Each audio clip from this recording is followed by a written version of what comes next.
FJ and Arora வந்து பாத்தீங்கன்னா சண்டை போட்டுட்டு இருக்காங்க லைவ்ல. அத வந்து விஜய் சேதுபதி வந்து கேக்குறாங்க. ஸோ என்ன நடந்திருக்குன்னு எக்ஸாக்ட்டா வந்து தெரியல. அரோரா கிட்ட வந்து எஃப்ஜே வந்து என்ன சொல்லி என்ன சண்டை போட்டுட்டு இருக்காங்கன்றது கிளியரா வந்து புரியல ரிலீஸ் பண்ண ப்ரொமோல.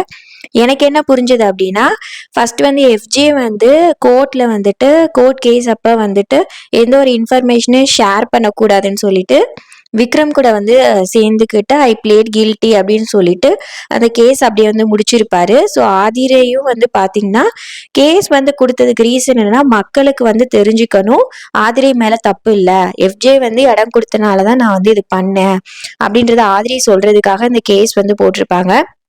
பட் எஃப்ஜே வந்து அது டீட்டெயில்டாக அட்ரஸ் பண்ணாமல் லைக் அப்படியே வந்து முடிச்சிட்டாரு ஐ ஃபீல் கில்ட்டி அப்படின்னு சொல்லிட்டு. அதுக்கு தான் விஜய் சேதுபதி கேட்குறாரு, நீங்கள் ஏன் ஒரு சான்ஸ் கூட கொடுக்கல, அப்படி பேசினாதான் என்னதான் ஆயிட போகுது, அவங்கள வந்து பேச விட்டுருக்கலாம்ல அப்படின்னு சொல்லி விஜய் சேதுபதி சொல்றாரு. ஸோ அதுக்கப்புறம் வந்து பார்த்தீங்கன்னா அரோராக்கும் எஃப்ஜேக்கும் வந்து ஒரு வாக்குவாதம் வந்து போயிட்டு இருக்கு. அதில் எஃப்ஜே என்ன சொல்றாருன்னா அரோரா கிட்ட, உன்னை பற்றி எல்லாமே தெரியும், 10 வருஷத்துல உன் கெரியரே காலியா, ஸோ அவ்வளோ பெரிய விஷயத்தைய நான் வந்து சொன்னேன், இந்த மாதிரி தானே நான் சொல்றேன் அப்படின்ற மாதிரி எஃப்ஜே அரோரா கிட்ட வந்து கரெக்டா ஏதோ சொல்றாரு. அது என்ன அப்படின்றது தெளிவா வந்து புரியல.